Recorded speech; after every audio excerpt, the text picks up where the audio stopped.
Paul, all my life I've wanted to know whether God exists, like many people. I follow the debates about the existence of God, but when I sit back, I wonder, what is that God they're talking about? They're talking about, does it exist, with lots of arguments back and forth, but what is it? What is that God to which they are all referring? Nobody ever tells me.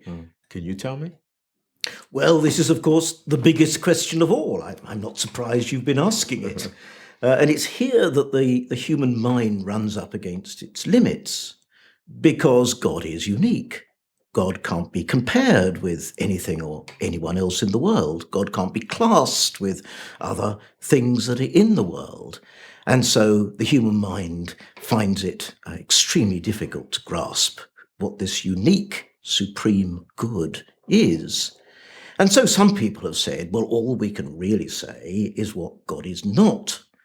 And so they look at the world around them and they see things perishing and passing away and threatened by death.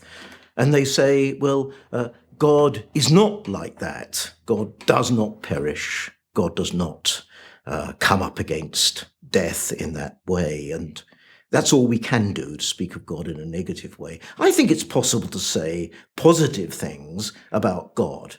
We can't speak literally about God, but we can use metaphors, images, pictures, analogies to point to the truth about God. And we can be confident in doing that because God has made us in God's own image, Christians believe. And also, God has disclosed God's self through the whole process of human history to different people at different times. And so, out of that, we can begin to say things about God to begin to answer your question. And I want to say at the very center of that is that God is love and that God establishes just and right relations.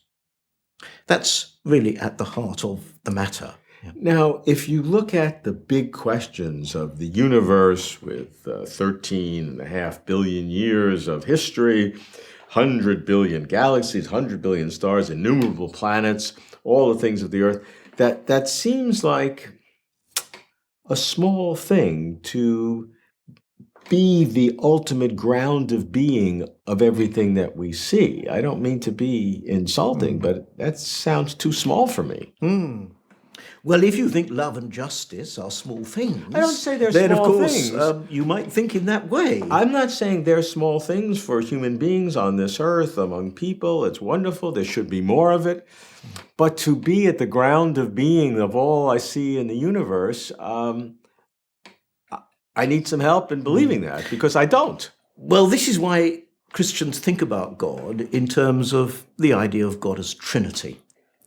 Because Trinity is not a mathematical puzzle to be somehow solved, but it's about God living in a communion of relationships, a loving communion of self-giving love, giving and receiving, an interaction of these movements of relation which are loving and setting up right relations in justice.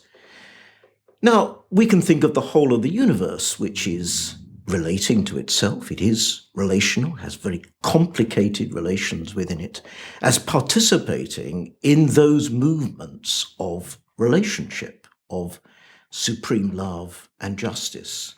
And so it does make sense of that vast universe you've described, because that universe is all about right relations.